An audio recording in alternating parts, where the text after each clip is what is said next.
बिस्मिल्लाहिर्रहमानिर्रहीम।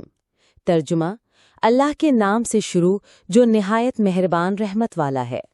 आप देख रहे हैं दिल से बातें 454, जहां कहानियां बनती हैं सबक और बातें जाती हैं दिल तक।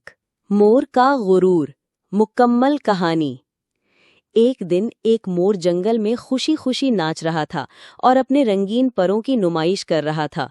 वो बहुत गुरूर में था और समझता था कि उस जैसा खूबसूरत कोई नहीं, लेकिन जब उसने आवाज निकाली तो सब परिंदे उस पर हंसने लगे।